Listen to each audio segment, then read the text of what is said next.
স্বাগত জানাচ্ছি প্রবাসের সংবাদে, সঙ্গে আছে আমি আব্দুস সামাদ আসিফ। দেখছিলেন বিআরবি কেবলস সংবাদ শিরোনাম। এবার বিস্তারিত। 17 বছর পর ভোটার হলেন বিএনপির ভারপ্রাপ্ত চেয়ারম্যান তারেক রহমান। এর মধ্যে বিএনপির পক্ষ থেকে জানানো হয়েছে তিনি লড়বেন ঢাকা 17 আসনেও। নির্বাচন বানচালের ষড়যন্ত্র করছে একটি মহল বলে মন্তব্য করেছেন বিএনপি মহাসচিব মির্জা ফখরুল ইসলাম আলমগীর। শনিবার ভোটার তালিকায় নিজের নাম তোলা ও জাতীয় পরিচয়পত্র নিবন্ধনের আবেদন ও প্রক্রিয়া সারেন তারেক রহমান। এর একদিন পর ঢাকার 17 আসনে ভোটার হন বিএনপির ভারপ্রাপ্ত চেয়ারম্যান তারেক রহমান। একই দিনে ভোটার হন তারেক রহমানের কন্যা ব্যারিস্টার জাইমা রহমান। ভোটার তালিকায় অন্তর্ভুক্ত হতে বিএনপির ভারপ্রাপ্ত চেয়ারম্যান তারেক রহমানের আবেদন গ্রহণ করেছে ইসি। এর ফলে তিনি ঢাকা 17 আসনে ভোটার হলেন। এই আসন থেকে আসন্ন নির্বাচনে প্রার্থীও হচ্ছেন তিনি। রোববার তার পক্ষে মনোনয়নপত্র সংগ্রহ করেছে বিএনপি। একই দিনে বিএনপি 3 সদস্যের প্রতিনিধি দল ইসির সঙ্গে বৈঠক করেছেন। বৈঠক শেষে নজরুল ইসলাম খান বলেন, এআই দিয়ে যে সমস্ত অপপ্রচার চালানো হচ্ছে এ বিষয়ে কঠোর ব্যবস্থা নেয়ার অনুরোধ জানাচ্ছি। এআই বা টেকনোলজির অন্যান্য মাধ্যম ব্যবহার করে যদি কেউ অপপ্রচার করে কিংবা যদি কেউ মানহানিকর কিছু করে, তাহলে এই ব্যাপারে নির্বাচন কমিশন যেন শক্ত ভূমিকা দেয়, সেটার জন্য আমরা বলেছি। দেশ এখন ক্রান্তিকাল পার করছে বলে মন্তব্য করেছেন বিএনপি মহাসচিব মির্জা ফখরুল ইসলাম আলমগীর। ঠাকুরগাঁয়ে বিএনপি মহাসচিব বলেন, দেশকে অস্থির করে তোলার জন্য কিছু সংখ্যক লোক পেছন থেকে কাজ করছে। নির্বাচনকে ভাঙার চেষ্টা করা হচ্ছে, বানচাল করার চেষ্টা করা হচ্ছে, সেটা যেন করতে না পারে সেদিকে আপনাদেরকে খেয়াল রাখতে হবে। আমাদের সম্পর্কে অনেক কথা বলে, ভুল বোঝানোর চেষ্টা করে, কিন্তু আমরা একটা কথা পরিষ্কার করে বলতে চাই যে আমরা এই দেশের 97% মানুষ আমরা মুসলমান। আমাদের ধর্মবোধ, আমাদের কৃষ্টি, আমাদের সংস্কৃতি রক্ষা করার জন্য আমরা এখানে সবচেয়ে বেশি ভূমিকা পালন করেছি। রোববার ঠাকুরগাঁয়ে মানব কল্যাণ পরিষদের প্রশিক্ষণ কেন্দ্রে আলেম ওলেমাদের সঙ্গে এক মতবিনিময় সভায় বিএনপি মহাসচিব এসব কথা বলেন। নামির আহমেদ, নিউজ 24, ঢাকা। এভারকেয়ারে হাসপাতালে যেয়ে মা খালেদা জিয়ার খোঁজ নিয়েছেন বিএনপির ভারপ্রাপ্ত চেয়ারম্যান তারেক রহমান। রোববার রাত 10:30টার দিকে চেয়ারপারসনের গুলশান কার্যালয় থেকে এভারকেয়ারের উদ্দেশ্যে রওনা দেন তিনি। 11টার দিকে এভারকেয়ারে প্রবেশ করেন তারেক রহমান। হাসপাতালে প্রায় 1 ঘন্টা অবস্থান করে 12টার পর বের হয়ে যান তিনি। তারেক রহমানের নিরাপত্তায় এভারকেয়ারে কয়েক স্তরের নিরাপত্তা ব্যবস্থা গ্রহণ করে আইন শৃঙ্খলা রক্ষাকারী বাহিনী। এর আগে শনিবার বেগম খালেদা জিয়ার চিকিৎসক বোর্ড জানায় বিএনপি চেয়ারপারসনের শারীরিক অবস্থা সংকটাপন্ন।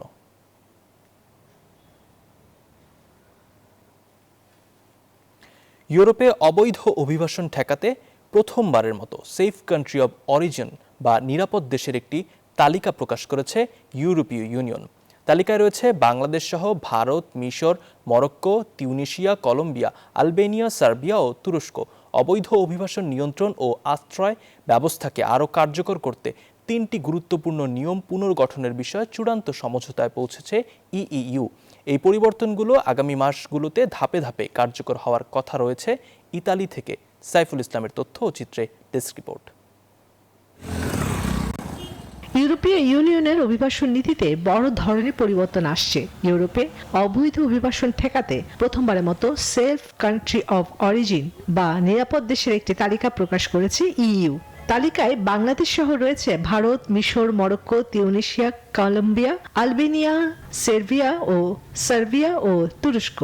বর্তমানে ইউরোপিয়ান ইউনিয়ন বাংলাদেশ, ভারত সহ মোট 60টি দেশের নাগরিকদেরকে তাদের নিজ দেশে দ্রুত ফেরত পাঠানোর প্রক্রিয়া শুরু করেছে। ইউরোপীয় ইউনিয়নের 27টি দেশ এই বিষয়গুলোতে তারা সম্মত হয়েছে।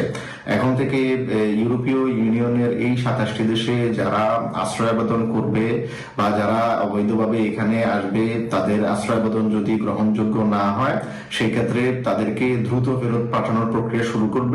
ইউরোপীয় ইউনিয়ন নিরাপদ দেশ হিসেবে ঘোষণা করেছে, তার মধ্যে আমাদের বাংলাদেশ রয়েছে।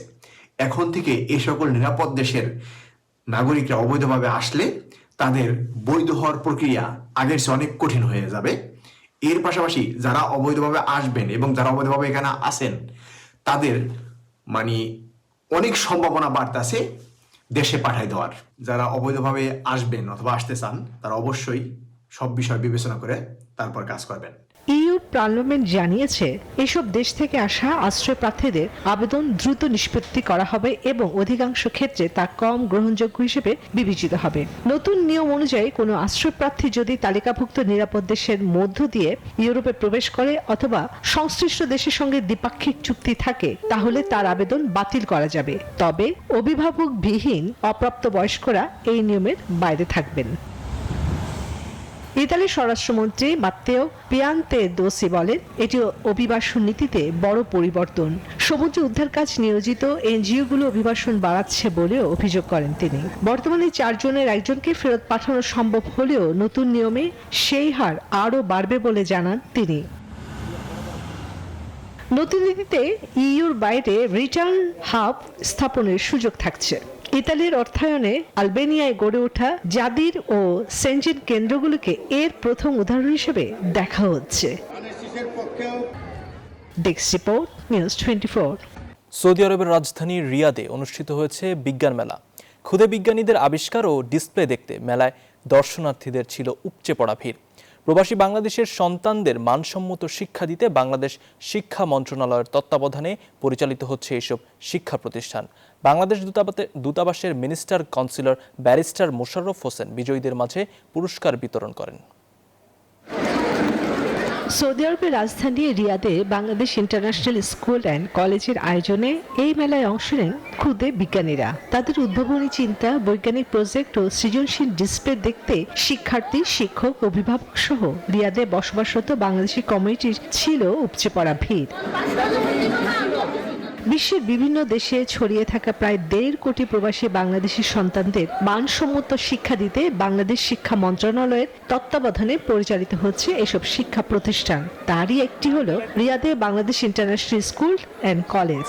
আমরা এবছর একটা বিজ্ঞান মেলা করব, তো আমরা যত উপযুক্ত একটা সাড়া পেয়েছি, যদিও বা একটা বার্ষিক পরীক্ষা ঠিক ইমিডিয়েট 2 দিন পরে হওয়াতে এখানে আমাদের বাচ্চাদের একটু ইনভলভমেন্ট একটু কম ছিল। পরীক্ষার চাপে ওরা প্রজেক্টগুলি ভালোভাবে তুলে আনতে পারেনি, তারপরেও তাদের যে উৎসাহ পেয়েছি। আমাদের শিক্ষার্থীদের যে সৃজনশীল প্রতিভা আছে, বিজ্ঞান মনস্ক মনোভাব আছে, সেগুলোকে ফুটিয়ে তোলার জন্য তাদেরকে আমরা একটা সুযোগ দিয়েছি। এখানে বাচ্চারা পড়ালেখার মান উন্নয়নের জন্য অনেক কষ্ট করতেছে। টিচাররা সবাই মিলে, আমরা যারা ম্যানেজমেন্টের দায়িত্বে আছি তারাও চেষ্টা করতেছি। সর্বোপরি আমাদের এই বাচ্চাদেরকে আধুনিক শিক্ষা, যুগোপযোগী এসএসসি ও এইচএসসি পরীক্ষার নিয়মিত জিপিএ 5 এবং স্কলারশিপ অর্জন করে আসছে এই প্রতিষ্ঠানের শিক্ষার্থীরা। এখনকার অনেক শিক্ষার্থী মেডিকেল, ইঞ্জিনিয়ারিং ও বিভিন্ন স্বনামধন্য বিশ্ববিদ্যালয়ে সুনামের সঙ্গে অধ্যয়ন করছে। আমরা শিক্ষার্থীরা খুবই খুশি এবং আনন্দিত। এই বিজ্ঞান মেলার মাধ্যমে আমরা শিক্ষার্থীরা অনেক কিছু শিখতে পারছি, জানতে পারছি এবং আমাদের মেধা, সৃজনশীলতাকে সবার সামনে ফুটিয়ে তুলতে পারছি। আমাদের স্কুলে যে সায়েন্স ফেয়ারটা হয়েছে, এটার কারণে আমরা অনেক কিছু শিখতে পারি। ভবিষ্যতে ফিউচারে আমরা কি কি করব তা আমরা তুলে ধরতে পারি সবার শিক্ষার্থীদের সামনে। ধন্যবাদ জানাই স্কুলের কর্তৃপক্ষদের যে এমন একটা সুন্দর বিজ্ঞান মেলা করার জন্য। আসলে আমি স্কুলের এই সর্বপ্রথম এমন একটা আয়োজন দেখতে পেয়েছি। শিক্ষার মান আরো উন্নত করার লক্ষ্যে 25 ডিসেম্বর আয়োজিত এই বিজ্ঞান মেলা ছিল 30টি স্টল ও 49টি প্রজেক্ট। মেলা পরিদর্শন শেষে বাংলাদেশ দূতাবাসের minister councillor barrister Mosharraf Hossain বিজয়ীদের মাঝে পুরস্কার বিতরণ করেন। Desk report, news 24।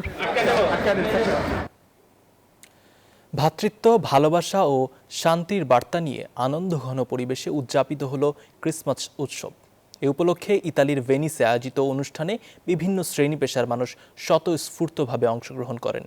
পুরো আয়োজন জুড়ে উৎসবমুখর পরিবেশ ও পারস্পরিক সৌহার্দ্যের চিত্র ফুটে ওঠে। অনুষ্ঠানে ছিল ক্রিসমাস ট্রি আলোকসজ্জা, প্রার্থনা সভা, সাংস্কৃতিক অনুষ্ঠান, শিশুদের জন্য বিশেষ আয়োজন এবং উপহার বিতরণ।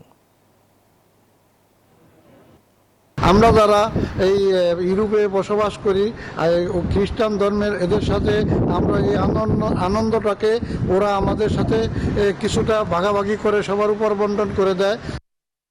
জামাতের সাথে নির্বাচনী জোটে যুক্ত হলো এলডিপি ও এনসিপি। মগবাজারে দলগুলোর প্রতিনিধিদের সাথে বৈঠক শেষে সিদ্ধান্ত জানান জামায়াতের আমির ডক্টর শফিকুর রহমান। বলেন, নতুন জোট হবে নির্বাচন, রাজনীতি এবং দেশ গড়ার। পরে দলীয় কার্যালয়ের পৃথক ব্রিফিংয়ে এনসিপি আহ্বায়ক নাহিদ ইসলাম জানান, জুলাই আকাঙ্ক্ষা বাস্তবায়নের বৃহত্তর স্বার্থেই জামায়াত নেতৃত্বাধীন জোটের সঙ্গে আসন সমঝোতায় যাচ্ছে এনসিপি। 12 ফেব্রুয়ারি জাতীয় নির্বাচন তফসিল ঘোষণার পর থেকে ভোটের মাঠে জোটের নানা সমীকরণে রাজনৈতিক দলগুলো বিভিন্ন দাবিতে ইসলামী আন্দোলন, খেলাফত মজলিস সহ 8টি দল নিয়ে রাজপথে থাকা জামাত এবার নতুন জোটের পথে। জাতীয় প্রেসক্লাবে আয়োজিত সংবাদ সম্মেলনে জামাতের আমির জানান, এনসিপি এবং কর্নেল অলি আহমেদের এলডিপি যুক্ত হওয়ায় তাদের জোট রূপান্তর হলো 10 দলীয় জোটে। বলেন, নতুন জোটের লক্ষ্য রাজনীতি, নির্বাচন এবং দেশ গড়া। এ সময় উপস্থিত ছিলেন কর্নেল অলি সহ 8 দলের শীর্ষ নেতারা। ডক্টর শফিকুর রহমান বলেন, আরও বেশ কয়েকটি দল জোটের শরিক হতে চাইলেও এই মুহূর্তে জোটের পরিধি আর বড় করা সম্ভব হচ্ছে না। তিনি বলেন, কোন দলের সঙ্গে কতটুকু আসন সমঝোতা হলো শিগগিরই তা প্রকাশ করা হবে। আমাদের আসন সমঝোতা অলমোস্ট কমপ্লিট। সামান্য একটু বিষয় যেগুলো রয়েছে আমরা আশা করছি নমিনেশন ফাইল করার পরই আমরা সেটাও ইনশাআল্লাহ আলাপ আলোচনার ভিত্তিতে সুন্দরভাবে সমাধান করতে পারবো। আপনারা দোয়া করবেন। আসন সমঝোতার জোট হলেও 10 দলের মধ্যেকার সম্পর্ক জোটের চেয়েও মজবুত বলে দাবি করেন জামায়াত আমির। আমাদের লক্ষ্যের কথা আমরা বলেছি, এটা আমাদের একটি মজবুত নির্বাচনী সমঝোতা। সারা বাংলাদেশের 300 আসনে আমরা বসে নিজেদের মধ্যে আলাপ আলোচনার মধ্য দিয়ে বিভিন্ন আসন আমাদের মধ্যে আমরা নির্ধারণ করেছি। আলাদা সংবাদ সম্মেলন করে এনসিপি নেতা নাহিদ ইসলাম বলেন, বৃহত্তর স্বার্থেই নির্বাচনী আসন সমঝোতায় যাচ্ছে তার দল। আধিপত্যবাদী কোনো শক্তি আমাদের এই গণঅভ্যুত্থান পরবর্তী অগ্রযাত্রাকে ঠেকাতে না পারে, সেজন্য আমাদের বৃহত্তর ঐক্য প্রয়োজন। সেই তাগিদ থেকেই আমরা জামাতে ইসলামী এবং তাদের যে সমমনা 8 দল রয়েছে, তাদের যে নির্বাচনী সমঝোতা, জাতীয় নাগরিক পার্টি এনসিপি সেই নির্বাচনী সমঝোতায় সম্মত হয়েছে। নাহিদ বলেন, দলীয় ফোরামে আলোচনা করে দলের সংখ্যাগরিষ্ঠের মতামতের ভিত্তিতেই জামাতের সঙ্গে আসন সমঝোতায় গিয়েছে এনসিপি। যে গণঅভ্যুত্থানের পরে আমাদের লক্ষ্য। শাহ আলী জয়, নিউজ 24, ঢাকা। ইনকিলাব মঞ্চের মুখপাত্র শরীফ ওসমান হাদির হত্যার বিচারের দাবিতে রোববার শাহবাগ অবরোধ করে আন্দোলনকারীরা। আগামী 1 মাসের মধ্যে হত্যাকাণ্ডে জড়িতদের গ্রেপ্তার করে বিচার শুরু করার আলটিমেটাম দিয়েছেন ইনকিলাব মঞ্চের নেতারা। এদিকে বিভাগীয় শহরগুলোতেও হাদি হত্যার বিচারের দাবিতে অবরোধ কর্মসূচি পালন করে ইনকিলাব মঞ্চ। ইনকিলাব মঞ্চের মুখপাত্র শরীফ ওসমান হাদির বিচারের দাবিতে ফের উত্তাল রাজধানীর শাহবাগ। এ সময় রাস্তা অবরোধ করে স্লোগান দেন আন্দোলনকারীরা। হাদি হত্যার ন্যায় বিচার না পাওয়া পর্যন্ত রাজপথ ছাড়বেন না বলেও জানান তারা। বিচার প্রক্রিয়াকে আরো আগায় আনার জন্য যতদিন কর্মসূচি লাগাতার দরকার ইনশাআল্লাহ কেন্দ্র থেকে দিবে। কারা এটা খুনের সাথে দায়বদ্ধ, কারা জড়িত, তাদের মুখ উন্মোচন করতে হবে, তাদের সঠিক বিচার করতে হবে। কোন ধরনের আশানুরূপ বার্তা আমাদেরকে দিতে পারিনি। আমরা কিভাবে বিশ্বাস করব যে 10 তারিখের মধ্যে তারা চার্জশিট দিবে বা এরপরে আমরা আশানুরূপ কোন বার্তা পাবো? এদিকে জাতীয় নির্বাচনের সাথে চলমান আন্দোলনের কোনো যোগসূত্র নেই জানিয়ে আগামী 24 দিনের মধ্যে হত্যাকাণ্ডে জড়িত সবাইকে বিচারের আওতায় আনার আলটিমেটাম দেয় ইনকিলাব মঞ্চ। এখনো সময় আছে, এই সময় কিন্তু কিয়ামত পর্যন্ত না। এই সময় 24 দিন, 24 দিনের বাইরে 1 ঘন্টা সময় আমরা আপনাদেরকে দিব না। পূর্বঘোষিত কর্মসূচির অংশ হিসেবে সারা দেশের বিভাগীয় শহরগুলোতে হাদি হত্যার বিচারের দাবিতে সর্বাত্মক অবরোধ ও বিক্ষোভ করে ইনকিলাব মঞ্চ। কুনি যেখানে থাকুন না কেন, কুনিকে এনে বাংলাদেশে সর্বোচ্চ শাস্তির মৃত্যুদণ্ড দিতেই হবে। সেই সাথে তার সাথে যারা জড়িত সেই মুখোশ বাংলাদেশের জমিনে খুলে দিতে হবে। আমরা হাদি ভাইকে প্রোটেক্ট করতে পারিনি, অন্তত হাদি ভাই বলে গেছেন উনি মৃত্যুর পরে যাতে বিচারটা অন্তত করে। এটা খুবই একটা ন্যায্য দাবি, একটা ইনসাফের দাবি। ঢাকা, চট্টগ্রাম, রাজশাহী সহ বিভাগীয় শহরে বিক্ষোভের কারণে বিভিন্ন মহাসড়কে যানজটের সৃষ্টি হয়। বদরুল আলম শাওন, নিউজ 24, ঢাকা। দীর্ঘ 16 বছর পর 8ম শ্রেণীর শিক্ষার্থীদের জুনিয়র বৃত্তি পরীক্ষা শুরু হলো। রোববার সকাল 10টায় শুরু হয় এই পরীক্ষা, যা চলে বেলা 1টা পর্যন্ত। এতে অংশ নিচ্ছে সারা দেশের প্রায় 3.5 লাখ পরীক্ষার্থী। সব প্রশ্ন জাতীয় শিক্ষাক্রম ও পাঠ্যপুস্তক বোর্ড এনসিটিবি প্রণীত 8ম শ্রেণীর পাঠ্য বইয়ের আলোকে করা হয়েছে। পরীক্ষা নির্বিঘ্ন করতে প্রশ্নপত্র মনোনয়ন, মুদ্রণ, বিতরণ এবং কেন্দ্র ব্যবস্থাপনায় সর্বোচ্চ নিরাপত্তা নিশ্চিত করেছে শিক্ষা বোর্ডগুলো।